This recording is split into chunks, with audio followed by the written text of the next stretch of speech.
예, 오늘은 정말 그 유명한 사건입니다. 그 아브라함이 아들 이삭을 바치는 그런 유명한 사건인데 지난 이야기부터 좀 해보겠습니다. 21장 그 상반절을 보면 이스마엘을 내보내자라고 이제 사라가 그 아브라함에게 요구하죠. 우리 도저히 같이 못 살겠으니까 이스마엘을 내보내자라고 이렇게 얘기를 합니다. 그리고 하나님도 내보내라고 허락을 하셨습니다. 뭐 허락하신 것까지는 뭐 괜찮은데, 그래서 하나님이 이렇게 말씀하십니다. 이스마엘이 아니고 이삭에게서 나는 자라야 너의 씨라고 이렇게 부를 것이니까 일단 내보내라. 그러나 내보낸다고 해도 내가 여종의 아들도 너의 씨 아니냐, 너의 아들 아니냐. 그러니까 내가 이스마엘을 통해서도 큰 민족을 이루겠다. 이렇게 이제 말씀을 하셨습니다. 그래서 뭐 하나님이 허락을 하셨으니까 뭐 내보내는 건 괜찮은데, 문제는 어떻게 내보내느냐가 문제였죠. 이 이스마엘이 도저히 살 수 없는, 죽을 수밖에 없는 방법으로 내보내게 된 거죠.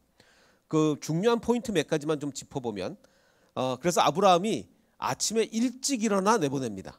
아침에 뭐 이렇게 굳이 이렇게 아침에 일찍 일어나 내보냈는지 모르겠는데, 아침에 일찍 일어나 내보냈고 음식과 물을 잔뜩 싸주는 게 아니라 그저 이 여자인 하갈의 어깨에 멜 수 있을 정도밖에는 주지 않고, 종도 한 명 딸려 그 부자인 정말 어마어마한 재벌인 아브라함이 종도 한 명 없이, 낙타 한 마리도 없이 그냥 맨몸으로 이렇게 내보내게 됩니다. 그러자 그것을 너무나 안타까워하신 하나님께서 이 두 아들과 엄마가 이제 다 죽어가는, 정말 죽어가는 시점에, 죽기 직전에 하나님의 사자가 하늘에서 부릅니다. 하가라라고 이렇게 하늘에서 부릅니다. 그리고 축복을 해줍니다. 내가 이스마엘을 통해서 큰 민족을 이루겠다. 그리고 하갈의 눈을 밝히셔서 샘물을, 원래 있었던 물을 기도하기 전에는 발견하지 못했는데 기도하고 나니까 물을 발견하는 그런 놀라운 역사가 있었죠. 자, 이 밑줄 친 부분에 아주 주의를 깊게 기억을 하고 계셔야 됩니다. 왜냐하면 오늘 말씀과 대단히 밀접하게 연관이 되기 때문에 제가 밑줄 그은 부분을 잘 기억하시기 바랍니다. 자, 오늘의 말씀은 그 21장 하반절부터 시작합니다. 그리고 참 중요한 거, 이 하갈이 하나님을 만난 곳 이름이 뭐라고요? 부엘셰바. 일곱 우물 또는 맹세 우물이라고도 번역할 수 있는 부엘셰바에서 만났다는 것도 꼭 기억을 해두셔야 됩니다. 자, 그리고 이제 오늘 말씀으로 넘어가 보겠습니다. 오늘 말씀은 이제 21장 하반절부터 볼 텐데, 아비멜렉을 다시 만납니다. 아비멜렉이 누구였죠? 기억나십니까? 그 아브라함이 두 번째로 자기 아내를 넘겨준, 첫 번째는 누구한테 넘겨줬습니까? 애굽에 가서 바로한테 넘겨줬는데, 두 번째로 아비멜렉에게 자기 아내 사라를 넘겨주지 않습니까? 그 아비멜렉을 지금 다시 만납니다. 오늘 다시 만나는데, 그 현재 지금 아브라함은 하갈이 그렇게 죽을 뻔했다가 하나님이 나타나셔서 그를 살려주시고 축복해 주셨다. 이걸 알까요, 모를까요? 아브라함은 알 방법이 아마 없을 겁니다. 지금처럼 하갈이 핸드폰으로 해가지고 아브라함, 제가 하나님 만나서 살아났어요, 뭐 이렇게 할 리도 없을 거고, 뭐 하갈의 소식을 어디 가서 듣겠습니까? 아마 하갈이 그냥 당연히 이스마엘과 하갈은 죽었다라고 생각하지 않을까, 뭐 그렇게 생각을 합니다. 자, 그래서 하갈과 이스마엘의 소식을 전혀 알지 못하는 아브라함인데, 22절에 아까 그 아비멜렉을 만납니다. 아비멜렉이 아브라함에게 찾아와서 이렇게 얘기합니다. 내가 보니까 아브라함 당신이 내가 무슨 일을 하든지 하나님이 너와 함께 계신다 라고 이렇게 얘기합니다. 여기서 말하는 무슨 일은 어떤 종류의 일일까요? 정말 선하고 의롭고 이런 일을 얘기할까요? 아니죠. 지금 아비멜렉은 아브라함한테 속아서 죽을 뻔했어요. 큰일 날 뻔했어요. 완전 그 집안에 재앙이 내리고 큰일 날 뻔했다고요. 그러니까 이 아비멜렉이 딱 보기에는 아브라함이 여기저기 사고를 치고 다니는데 그래도 하나님이 아브라함과 함께 하시는 거예요. 그 사고 치고 다니고 거짓말하는 아브라함이 축복하니까 자기네 집안에 태가 열리고, 뭐 이런 정말 이 상상하기 힘든 일이 벌어지니까 아비멜렉이 아브라함한테 가서 당신이 무슨 일을 하든지 하나님이 너와 함께 계시도다. 근데 한국말의 번역을 일로 했지만 뭐라고 얘기하고 싶었을까요? 무슨? 예, 차마 제 입으로는 말 못하겠는데 무슨 짓을 하든지, 아니 당신이 지금 무슨 짓을 하든지 하나님이 당신과 함께 하는구나, 지금 이렇게 얘기를 하는 거예요. 자, 그런즉 우리 약속을 맺자. 지금 자칫 잘못하다가는 당신이 내 후손들한테도 피해를 입힐 수가 있으니까, 그런즉 너는 나와 내 아들과 내 손자에게 거짓되이 행하지 아니하기를 하나님을 가리켜 맹세해라. 지금 네가 거짓말 해가지고 내가 죽을 뻔했는데, 앞으로 내 땅에서 살되 네 아들도 내 아들한테 거짓말하지 말고 네 손자도 내 손자한테 거짓말. 이거 얼마나 창피합니까? 이거 이런 약속을 하자고 이 아비멜렉이 오니 굉장히 창피한 거거든요. 이렇게 하나님한테 맹세를 해라, 이렇게 얘기를 합니다. 근데 사실 나중에 이 아브라함의 아들인 이삭이 이 아비멜렉의 아들인지 손자인지 모르지만 또 거짓말을 합니다. 또 거짓말해. 참 이게 안타까운 일이에요. 자, 어쨌든 간에 그건 이제 몇 장 뒤에 나오니까. 자, 그러면서 이제 아비멜렉이 이런 얘기를 합니다. 내가 너에게 후대한 대로, 내가 너한테 잘 대해준 대로 너도 나한테 좀 잘해달라. 이거 바뀌어야 되지 않습니까? 아브라함이 이런 얘기를 해야죠. 아브라함이 내가 당신한테 잘해준 것처럼 당신도 나한테 좀 잘해달라, 이래야 되는데, 마치 이런 거예요. 우리 교회가 이렇게 있는데 안 믿는 사람이 와가지고, 교회 안 다니는 사람들이 와가지고, 이보쇼, 우리가 교회한테 잘한 것처럼 교회도 좀 우리한테 잘해달라, 맨날 교회가 그래서 되겠느냐, 이런 거예요. 너무너무 창피한 거죠. 정말 창피한 겁니다. 근데 여기서 말한 그 후대라는 단어가 이 단어 때문에 더 창피합니다. 이 후대라는 단어가 히브리어로 뭔지 아십니까? 히브리어로 헤세드예요. 헤세드. 아니, 헤세드는 아브라함이 아비멜렉한테 헤세드를 했어야 되는데, 아비멜렉이 와가지고 내가 당신을 헤세드한 것처럼 당신도 우리한테 좀 해달라. 교회가 그게 뭐냐? 교회가 세상보다 못하고 말이야. 뭐 지금 뭐 이런 거예요. 그러자 아브라함이 이렇게 얘기합니다. 아브라함이 이르되 오케이, 내가 맹세를 하겠다. 이렇게 이제 굉장히 부끄러운 맹세입니다. 굉장히 부끄러운 맹세죠. 자, 부끄러운 맹세를 한 후 아브라함의 반응은 조금 더 실망스러워요. 이렇게 부끄러운 맹세를 했으면 어떡하든지 이제 그 아비멜렉을 좀 이렇게 마음을 좀 풀어주고, 그래, 내가 정말 내가 믿는 사람으로서 안 믿는 사람보다 못하니 내가 정말 잘못했다, 뭐 이렇게 되는 게 아니라 오히려 당당합니다. 아브라함은 지금 뭐라고 얘기하냐면, 아비멜렉, 당신의 종들이 나 아브라함의 우물을 뺏었단 말이에요. 우물을 뺏은 일에 대하여 아브라함이 아비멜렉을 책망합니다. 오케이, 맹세하는 건 맹세하고 그건 됐고, 지금 말이야, 지금 당신의 종들이 내 우물을 뺏었다. 근데 뭐 우물 뺏으면 당연히 항의할 수 있는 거 아니냐, 이렇게 나올 수도 있지만, 지금 아비멜렉이 누구 땅에 살고 있는 거예요? 누구 땅에 살고 있습니까? 원래 이 우물의 땅 주인이 누구냐면, 아브라함이 지금 사라 이렇게 넘겨줬다가 아비멜렉이 화들짝 놀라서 한 얘기가, 내 땅, 나 아비멜렉의 땅이 있으니 당신 아브라함은 아무데 살고 싶은데 아무 데서나 살아라. 땅을 준 거예요, 아브라함한테. 그럼 지금 아브라함이 어느 땅에 살고 있는 거예요? 아비멜렉의 땅에 살고 있는 거예요. 그럼 그 우물은, 그래서 아브라함이 우물을 팠는데, 그 우물은 뭐 판 거는 아브라함이 팠다고 쳐도 그 땅은 누구 땅입니까? 아비멜렉 땅이에요. 아비멜렉.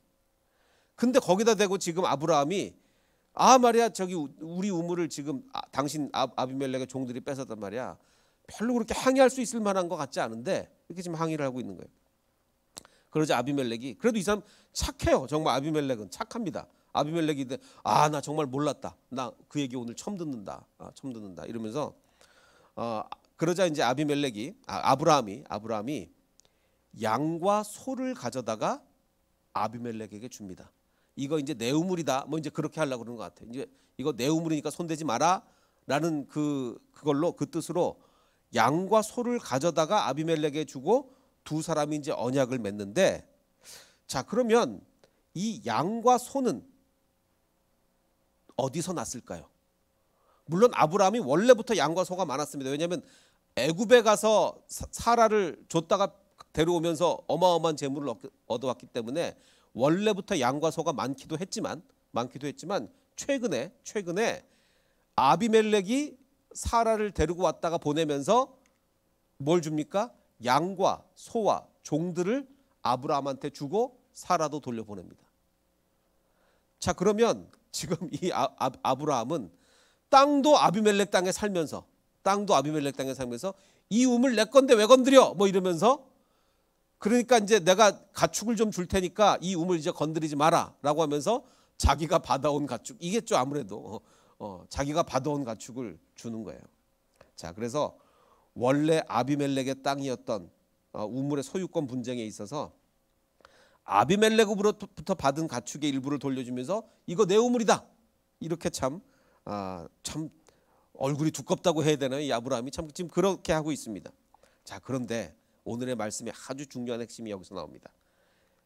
이 장소에 대한 충격적인 비밀이 있어요. 지금 이 두 아비멜렉과 아브라함이 지금 어떤 장소에서 지금 언약을 이 우물 내 거다 하고 언약을 맺고 있는데 이 장소에 대한 충격적인 비밀이 있습니다. 이 쇼킹해요 정말. 그 요즘 유튜브를 보면 유튜브의 그 썸네일이라 그러죠. 그 앞에 그 화면이 첫 화면이 아주 자극적이어야 사람들이 막 클릭을 하지 않습니까? 이게 좀 이렇게 밋밋하게 나오면 사람들이 클릭을 안 하는데 아주 자극적이면 사람들이 자꾸 클릭을 해요. 그래서 이 썸네일을 사람들이 계속 자극적으로 만듭니다. 심지어는 공영방송이라는 KBS에서도 보니까 이 KBS 건데 아주 뭐 얼마나 자극적인지 몰라요. 뭐 충격 뭐 이러면서 막 이렇게 자극적으로 해야 사람들이 클릭해서 들어가기 때문에 자극적으로. 그래서 저도 이거 우리 어제 부교육자님들한테 이 장소에 대한 충격적인 비밀 이거를 썸네일을 좀 자극적으로 만들어 봐라. 자극적으로 만들어 봐라고 했더니 우리 정혜성 전도사님이 만들어 주셨는데 너무 착한 분이 만들다 보니까 별로 자극적이지 않아요. 이렇게 만들어 주시더라고요. 충격 이게 별로 안 자극적이죠. 충격 두 사람이 만난 장소는 지금 그 양과 소를 막 주면서 언약을 맺는데 문제는 지금 이 장소가 이거 지금 이 썸네일보다 한 100배 1000배는 충격적이에요. 우리 전도사님들 너무 착해서 충격적으로 못 만들었는데 왜 충격적이냐? 자 아브라함은 지금 여러 마리의 양과 소를 주면서 그 중에 7마리를 특별히 따로 떼놨어요. 따로 떼놓고 이거 7이다 이렇게 얘기를 해놓은 거예요. 그래서 그 아비멜렉이 좀 이상하니까 너 왜 7마리는 왜 따로 떼놓냐 이렇게 물어보니까 아브라함이 이렇게 얘기합니다. 이 암양 새끼 7을 받아 내가 이 우물 판 증거를 삼아라 라고 합니다. 이거 내가 한 거다 그러니까 7. 왜냐하면 그 7이라는 그 히브리어로 7이라는 뜻이 7도 되고 맹세도 됩니다. 같은 단어 한 단어가. 그래서 맹세한다는 뜻에서 7이라는 7마리를 딱 해놓은 거예요. 그래서 두 사람이 거기서 서로 맹세하였으므로 그곳 이름을 뭐라고 불렀는데 이게 충격인 거예요. 그곳 이름이 뭡니까? 부엘세바예요. 자, 아까 제가 뭐라고 기억하라고 그랬죠? 부엘세바가 어디입니까? 하갈이 목말라서 죽어가던 곳이 물론 이름은 여기서 지었을 거예요. 그리고 나중에 성경 쓸 때 거기가 바로 부엘세바였다 이렇게 붙여놓은 건데 충격인 겁니다. 하갈이 목말라 죽어가던 곳이 어디냐면 아브라함이 이거 내 우물이야 건드리지 마라고 한 거기예요. 그래서 7우물 부엘세바 혹은 맹세 우물이라고 하는데 아브라함이 이건 내 물이야 내 우물이야 라고 주장하던 그곳에서 하갈과 이스마엘은 물이 없어서 죽어가던 거예요. 그래서 성경은 의도적으로 두 사건을 연결시킵니다. 하갈이 어디서 죽어갔는 줄 알아? 하갈이 부엘세바에서 죽어갔어. 부엘세바라는 이름이 왜 생긴 줄 알아? 그 다음에 사건이 아비멜렉하고 아브라함이 서로 맹세하면서 아브라함이 물이 얼마나 중요한지 이거 내 우물이야 건드리지 마 이거 내 거야 내 우물이야. 거기서 하갈은 물이 없어서 죽어갔던 거예요. 그러니까 아브라함이 얼마나 잘못했는지를 이 사건을 통해서 이 부엘세바라는 하나의 이름을 통해서 우리한테 알려주는 거라고. 너무 충격이 아닐까? 야 나중에 이거 하갈은 이 사건을 몰랐을 텐데 마찬가지로 아브라함이 하갈 소식 모르듯이 하갈도 나중에 이 사건을 모를 텐데 나중에 이게 뭐 어떻게 알게 되면 얼마나 억울하겠습니까? 야 나는 거기서 물 없어서 죽어갔었는데 뭐 이러면서.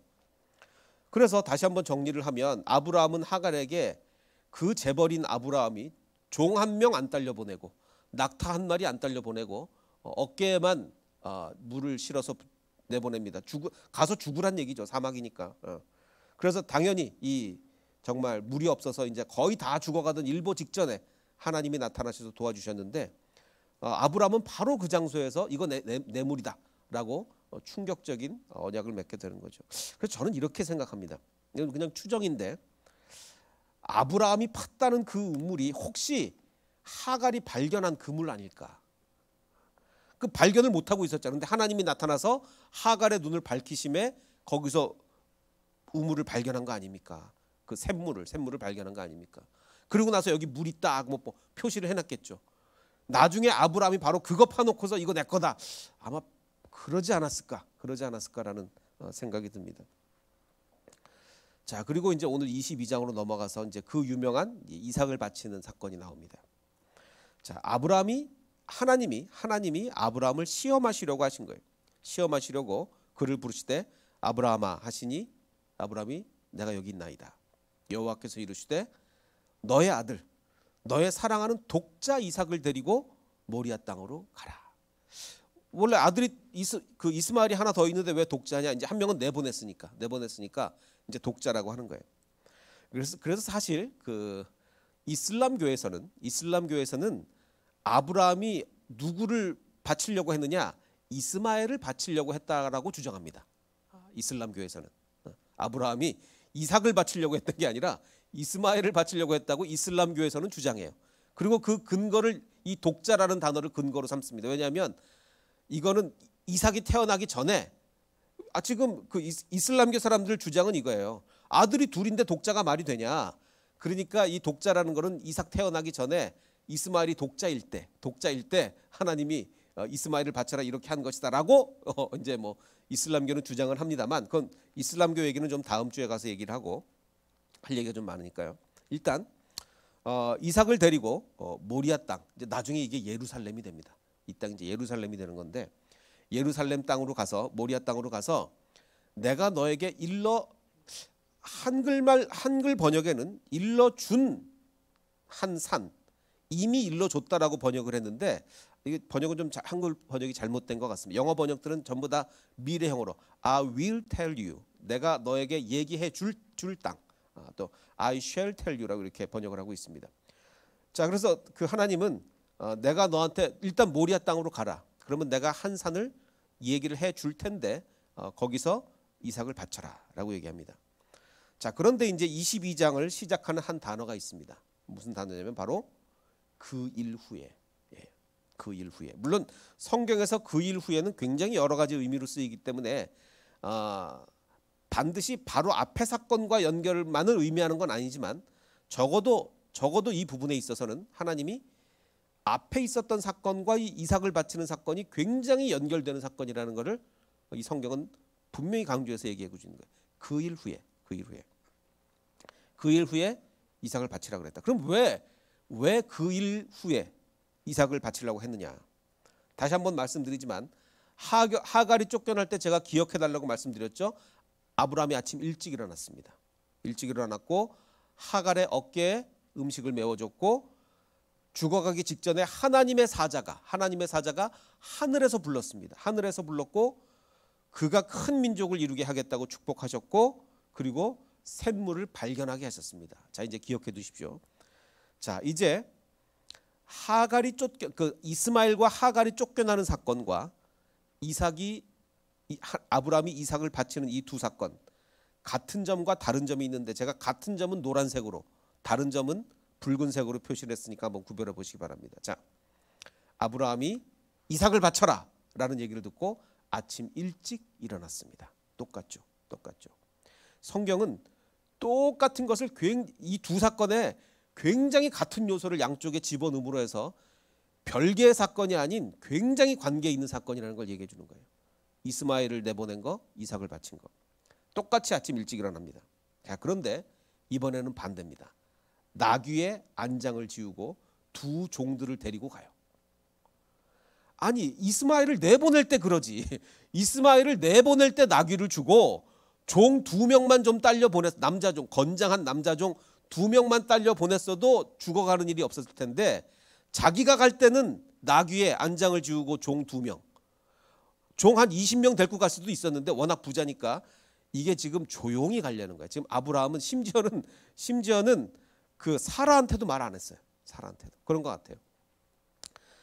조용히 가느라고 종 2명만 데리고 갔는데 종 2명과 그의 아들 이삭을 데리고 이스마엘 내보낼 때 이렇게 하지. 하나님이 자기에게 알려주신 곳으로 이렇게 갔는데 이에 아브라함이 종들에게 이렇게 얘기합니다. 너희는 나귀와 이제 마지막 이제 산으로 올라가서 이제 번제를 드릴 이제 그 상황이 오니까 너희는 여기 있어라. 나귀와 함께 여기서 기다려라.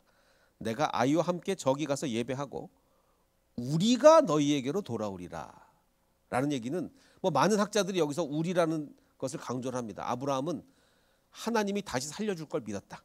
그래서 아브라함을 번제로 그 이삭을 번제로 바친다고 해도 둘이 같이 내려오는 걸 생각했다라고 이렇게 뭐 얘기를 합니다만 뭐 이 우리라는 의미가 진짜로 그거를 의미하는지 아니면은 그냥 종들을 안심시키기 위해서 그렇게 했는지는 아직은 잘 모릅니다.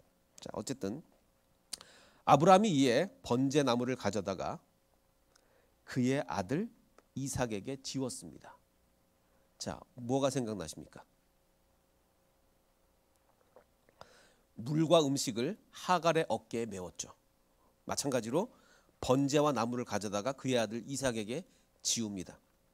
물론 여기는 어깨라는 단어는 안 나오지만 그래도 같은 의미로 사용이 됩니다.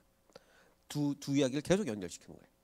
그래서 불과 칼을 손에 들고 두 사람이 동행해서 가는데, 자, 손을 내밀어 이제 칼을 잡고 그 아들을 이제 잡으려는 그 순간에 정말 죽기 직전에 여호와의 사자가 하늘에서부터 그를 불렀습니다. 똑같죠.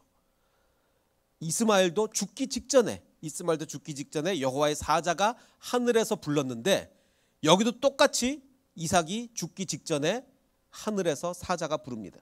그를 불러 아브라함아 아브라함아 하는지라. 아브라함이 이르되 내가 여기 있나이다. 그러자 하나님이 내가 이제야 내가 하나님을 경외하는 줄을 아노라. 그래서 자, 아브라함이 눈을 들어 살펴본즉 숫양이 있었습니다. 마치 모처럼 하갈이 눈을 들어 본즉 샘물이 있었던 것처럼 아브라함도 눈을 들어 살펴본즉 숫양이 있었어요. 그 숫양을 가져다가 아들을 대신하여 번제로 드립니다. 그러자 하나님이 이렇게 말씀하십니다. 내가 너에게 큰 복을 주고 내 씨가 크게 번성할 거다. 마치 모처럼 이스마엘에게 내가 이스마엘을 통해서 큰 민족을 이루겠다 라고. 이거 뭐 완전히 똑같은 얘기예요. 똑같은 얘기입니다. 자, 그래서 성경은 두 사건의 비교를 통해서 앞선 그 아브라함의 행동이 얼마나 잘못되었는지를 강조하는 거죠. 너 이스마엘 내가 내보내라 그랬지 그렇게 죽으라고 내가 그렇게 했느냐. 그냥 내보내라 그랬지 언제 내가 이스마엘을 죽기까지 내보내라 그랬느냐. 그걸 지금 아브라함한테 책망하시는 거예요. 자, 그런데 이때 이삭의 나이가 한 언제쯤 몇 살쯤 됐을까요? 이삭의 나이가. 이게 학자들마다 굉장히 견해가 많이 다릅니다. 뭐 보통은 한 티네이저, 한 청소년이라고 뭐 많이들 이야기를 하지만 이게 여러 학자들의 주장에 의하면 굉장히 근거가 있는 주장입니다. 나이가 30 이상이었을 가능성도 꽤 있습니다. 이삭이 이게 도대체 몇 살이었는지는 우리가 전혀 가늠할 저기가 없습니다. 그래서 하여간 이삭이 몇 살이었는지는 몰라요. 어쨌든 적어도 청소년 적어도 됐을 겁니다. 자, 그런데 이런 이삭과 지금 며칠 길을 걸어가냐면 번제에 쓸 나무를 쪼개어 가지고 떠나서 사흘길을 걸어간 거예요. 사흘길을. 자, 그러면 지금 아브라함은 이삭을 이제 아무리 이삭이 다시 살아난다는 믿음이 있다 할지라도 지금 어쨌든 얘를 죽이고 번제라는 게 태우는 거거든요. 죽이고 태워서 얘를 제사를 드려야 되는데 이 사랑하는 아들 100살에 낳은 아들을 죽이고 태워야 된다는 게 얼마나 고통스럽겠습니까? 그래서 이 사흘길을 걸어가는 동안 아마 머릿속에서 별 생각이 다 났을 거예요. 별 생각이. 우리들 교통사고나 이런 걸 때 뭐 죽기 직전까지 갔던 사람들 얘기를 들어보면 그 0.1초라는 그 짧은 순간에 인생이 다 지나간다 그러잖아요. 뭐 교통사고가 나는 그 순간 뭐 몇 초나 되겠습니까? 그 짧은 1초의 순간에 정말 평생 동안 잘못한 게 머릿속에 다 지나간답니다. 그 짧은 순간에. 근데 지금 아브라함은 사흘길을 걸어가는 거예요. 사흘길. 아마 사흘길 걸어가면서 저는 이렇게 그냥 제가 추정해 봅니다. 야, 내가 이스마엘 그렇게 내보내는 거 아니었는데, 내가 이스마엘 그렇게 내보내서 하나님이 또 이삭을 바치라 그러는 걸까? 그리고 내가 사라를 아무리 내가 목숨이 위태롭다, 내가 아무리 좀 무섭다고 해도 아내를 그렇게 2번이나 그렇게 하는 게 아닌데, 아마 머릿속에서 별 생각이 다 났을 거예요. 별 생각이. 자, 그런데 아브라함은 왜 사실 이삭을 죽여서 제사로 바치라는 이 비정상적인 요구에 아브라함은 왜 순종을 했어? 이게 말이 안 되잖아요. 이 비정상적인 아들을 죽여서 바치라는 비정상적인 요구에 왜 아브라함은 순종을 했는가? 이게 사실은 21세기에서는 비정상적이지만 지금 이거는 지금부터 4,000년 전이죠. BC 2000년이니까 지금부터 4,000년 전에는 결코 비정상적인 요구가 아니었어요. 이 당시에는 신을 잘 섬기려면 신을 정말 나는 내 신을 정말 너무너무 잘 섬긴다 하는 사람들은 자기 아들을 다 바쳤단 말이에요. 죽여서 바쳤단 말이에요. 그래서 그 당시 사고방식으로는 비정상적인 요구가 아니에요. 그러니까 심지어는 한참 후인 BC 850년경 약 대략 한 BC 850년경에도 심지어 어떤 일이 있었냐면 그 남북 이스라엘이 연합군을 조직해가지고 이제 모압과 전쟁을 합니다. 모압과 전쟁을 하는데 이런 일이 벌어졌어요. 그 모압의 왕이 자기가 이제 전쟁에 질 것 같으니까 전쟁이 자기에게 불리하다는 것을 알고 도저히 안 되겠으니까 그때 뭘 했냐면 모압 왕이 자기를 대신하여 왕이 될 장자를 죽입니다. 자기 아들을 죽여서 성벽 위에서 번제로 드려요. 그러자 이스라엘 사람들은 너무 놀래, 너무 당황해가지고 야, 저 모압이라는 왕이 자기 아들을 공개적으로 저렇게 죽여서 번제로 드릴 정도니 저 사람이라고 싸웠다가는 이게 우리가 안 되겠다. 그래서 이스라엘이 후퇴를 합니다. 자, 이럴 정도로 지금 이방 나라들에는 심지어는 BC 850년이면 지금 아브라함보다 1200년 정도 이렇게 후가 아닙니까? 이렇게 후대에도 자기 아들을 죽이는 일들이 있었다는 거죠. 자, 그래서 아브라함의 시대에는 자신이 섬기는 신을 위해 자녀를 바치는 것이 오히려 정상이었다. 이거는 오히려 이 당시 사람들, 지금부터 4,000년 전 사람들은 이게 정상이었어요. 아들을 죽여서 바치는 게. 자, 그런데 하나님은 그래서 보통 평범한 신처럼 접근을 해서 하나님은 접근해서 아들을 바쳐라. 그러면 아브라함은 아직 하나님에 대해서 모르잖아요. 우리는 하나님에 대해서 너무나 많이 압니다. 우리는 창세기만 있는 게 아니라 계시록까지 있어요. 요한 66권의 성경이 우리한테는 다 있어요. 그래서 하나님은 절대로 인신제사를 원하지 않는다는 것을 우리는 너무나 잘 알지만 아브라함은 창세기도 없어요. 아브라함은 아무것도 없단 말이에요. 하나님이 인신제사를 원하지 않는다는 걸 알 방법이 없죠. 그냥 다른 신들은 다 그렇게 하니까 하나님이 그렇게 하니까 하나님도 원하시나 보다 하고 가는 거예요. 하나님도 원하시나 보다. 자, 그런데 결국은 하나님께서는 인신제사를 막으심으로써 여호와 하나님은 다른 신들과 완전히 다른 신이라는 것을 보여주는 거죠. 막으셔서 그 제사를 결국은 못 드리게 하면서 약간의 충격요법이죠. 그냥 아브라함한테 아브라함아 나는 인신제사를 원하지 않는다 이렇게 말로 하시는 거하고 정말 죽음 직전에까지 가서 딱 막아서 나는 인신제사를 원하지 않는다. 이거하고는 차원이 다르지 않습니까? 그래서 하나님은 정말 충격요법으로 여호와 하나님이 다른 신들과 얼마나 다른지를 우리한테 보여주시는 거예요. 그래서 창세기 사건은 이것뿐만 아니라 하나하나가 하나님은 그런 분이구나 라는 것을 하나님이 다른 신들과 어떻게 다른지를 사건 하나하나마다 우리에게 보여주시는 겁니다. 자, 그런데 이제 오늘의 가장 중요한 질문이 그 다음 질문입니다. 자, 아브라함은 어떤 사람이었느냐? 자기 아내를 다른 사람한테 다른 남자에게 2번이나 넘겨주고 또 이스마엘을 좀 잘해서 내보내지 뭐가 그렇게 아깝다고 이스마엘을 죽음의 위기로 내몰았던 그 아브라함이 이런 아브라함이 어떻게 그런 엄청난 믿음의 시험을 이겨낼 수 있었을까? 이게 오늘의 제일 중요한 질문이에요. 여태까지의 아브라함으로 보면 자기 목숨 위험하다고 아내를 2번이나 넘겨준 사람이 자기 목숨보다, 자, 이번에는 아들은 자기 목숨보다 더 귀하잖아요. 아브라함이 사라를 왜 2번 넘겨줬죠? 자기 목숨보다 절대로 안 귀하니까. 죄송한 말씀입니다만 자기 목숨보다 안 귀하니까 자기 목숨 위태로워서 사라를 2번 넘겨준 거예요. 근데 이제는 자기 목숨보다 더 귀한 걸 달래요. 하나님이 못 주잖아요. 원래 아브라함이라면 절대 못 주잖아요. 못 주는데, 하나님한테 못 주는데 어떻게 이겨낼 수 있었을까? 제가 지난 시간에 말씀드린 그 유대인 평신도 신학자, 뭐 말씀드렸듯이 이분은 기독교인이 아니기 때문에 이분이 내린 기독교인이 아닐 뿐만 아니라 평범한 유대교인도 아니에요.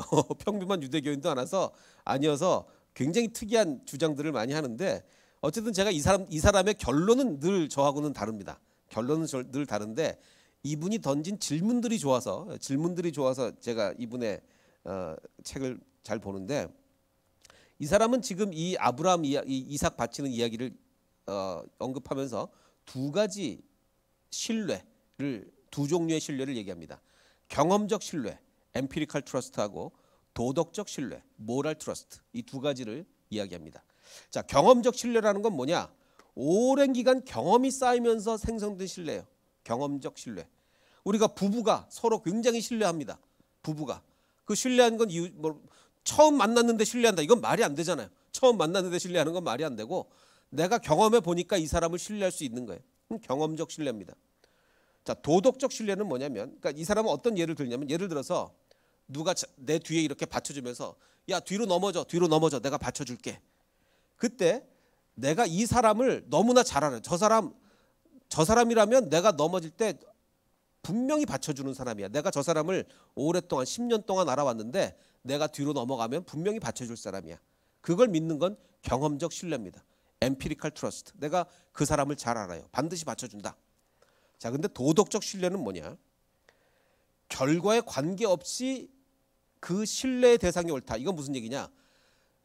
야, 뒤로 넘어져, 내가 받쳐줄게 했는데 내가 넘어졌는데 안 받쳐줘요. 내가 그래 다쳤어.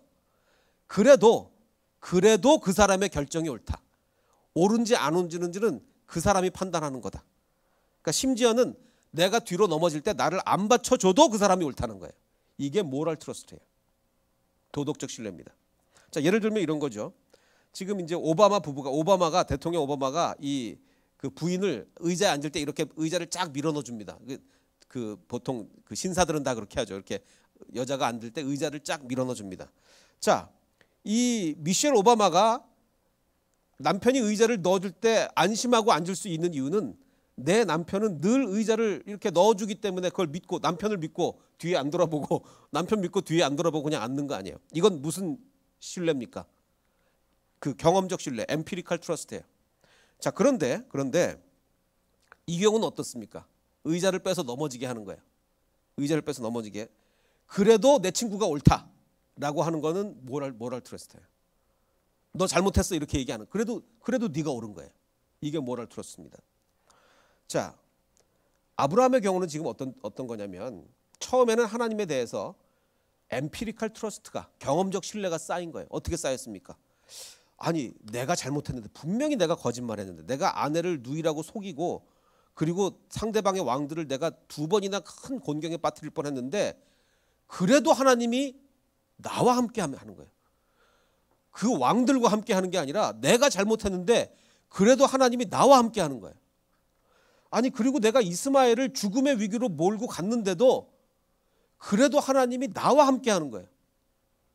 그러니까 지금 아비멜렉이 한 얘기가, 네가 무슨 일을 하든지 하나님이 너와 함께 계시는구나. 이게 지금 아비멜렉이 아주 정확하게 본 거예요. 정확하게 본 거예요. 그러니까 지금 아브라함은 뭘 느꼈을까요?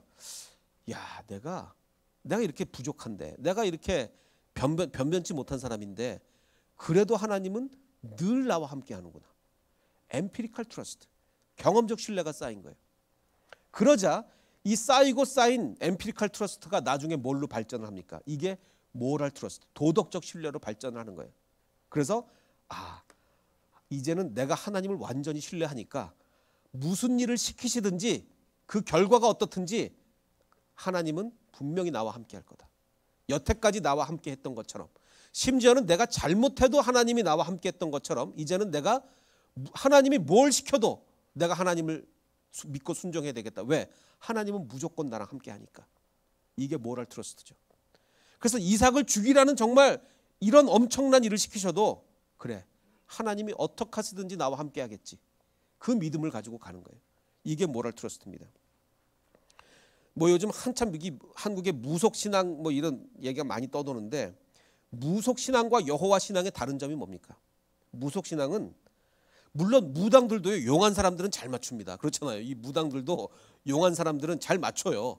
그래서 뭐를 얻습니까? 상대방한테 엠피리칼 트러스트, 경험적 신뢰를 얻어요. 왜냐하면 뭐 하나 딱 했는데 사업이 그거 믿고 하니까 잘 되는 거예요. 또 뭘 얘기했는데 그거 믿고 하니까 사업이 잘 돼요. 그러면은 사업하는 사람들이 이거 무당들 많이 따라다니지 않습니까? 그러니까 그 경험적 신뢰를 얻어요.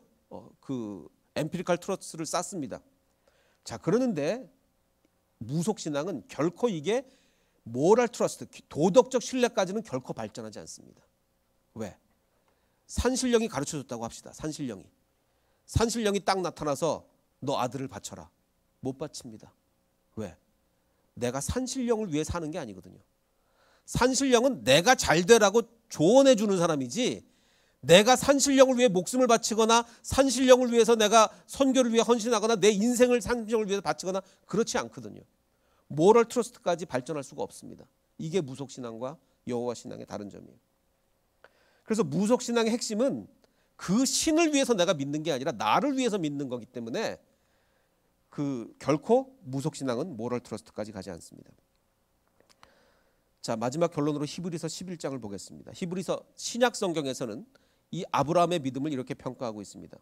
아브라함은 시험을 받을 때 믿음으로 이삭을 드렸으니 하나님께서 그에게 이미 말씀하시기를 네 자손이라 칭할 자는 이삭이 바로 네 후손이다. 이삭을 통해서 내가 큰 민족을 이룰 거다 라고 하나님이 얘기를 하셨으니, 설사 내가 하나님의 명령에 의해 이삭을 죽인다 할지라도 분명히 다른 아들이 아니라 이삭을 통해라고 말씀하셨으니 하나님이 능히 이삭을 죽은 자 가운데서 다시 살리실 것이다 라고 믿었던 거죠.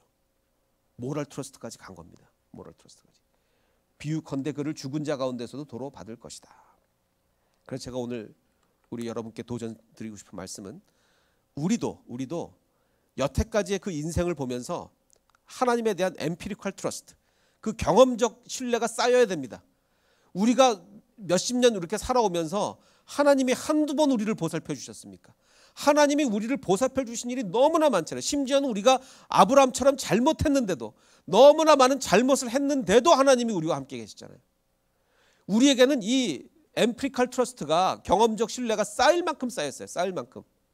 그러면 이제 우리는 어디까지 가야 됩니까? 우리는 모럴 트러스트, 도덕적 신뢰까지 가서 이제 하나님이 나한테 무엇을 시키시든지 무엇을 명령하든지 나는 하나님을 믿고 따르겠습니다. 바로 이 믿음이 우리에게 있어야 되겠습니다. 그래서 아까 우리 불렀던 찬양, 오 신실하신 주 내 아버지여, 그 사랑 변찮고 날 지키시며, 내가 바로 이것 때문에 내 안에 주님을 향한 신뢰가 쌓이고 쌓였습니다. 일용할 모든 것 내려주시니 감사합니다. 이 쌓이고 쌓인 신뢰로 모럴 트러스트까지 갈 수 있는 저와 여러분이 되시기를 주님의 이름으로 축원합니다.